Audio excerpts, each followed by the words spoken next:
Hello बच्चों, let us read this question. This question says, on the basis of delta G naught, predict which of the following oxides can be reduced to the corresponding metal easily even in the absence of carbon. और हमारे option है option A Ag2O, option B CuO, option C Al2O3, option D Fe2O3.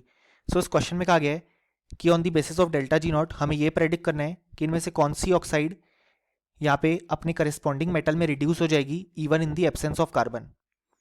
So इस question को solve करने के लिए जो की कॉन्सेप्ट रिक्वायर्ड है हमारे पास वो है यहाँ पे कॉन्सेप्ट ऑफ इलेक्ट्रोकेमिकल सीरीज. सो यहाँ पे अगर हम देखें तो इलेक्ट्रोकेमिकल सीरीज में हमारे पास यहाँ पे इनमें से सबसे ऊपर एल्यूमिनियम आएगा, देन आयरन, देन कॉपर और लास्ट में सिल्वर.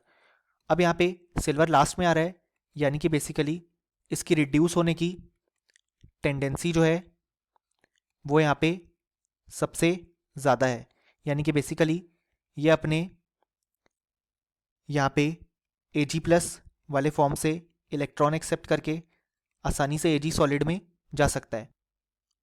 और यहाँ पे इसीलिए इसके लिए जो रिडक्शन पोटेंशियल आता है E0 वो यहाँ पे इन चारों में से सबसे ज़्यादा है, दैट इज़ प्लस 0.80 वोल्ट.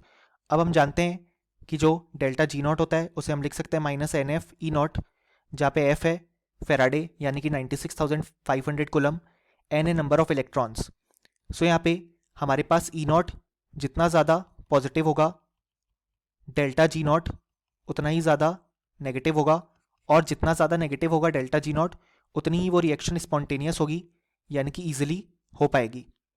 अब यहाँ पे इस केस में सिल्वर के लिए E0 सबसे ज़्यादा है तो डेल्टा G0 सबसे ज़्यादा नेगेटिव होगा.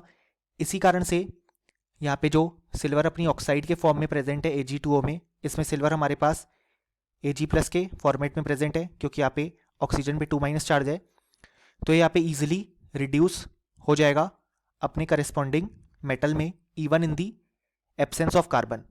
सो यहाँ पे जो करेक्ट ऑप्शन हो जाएगा वो हो जाएगा ऑप्शन ए Ag2O, और option B, C and D incorrect हो जाएंगे. सो फाइनली हमें लिख सकते हैं कि इस क्वेश्चन के लिए हमारे पास जो करेक्ट आंसर आ गया वो आ गया ऑप्शन ए.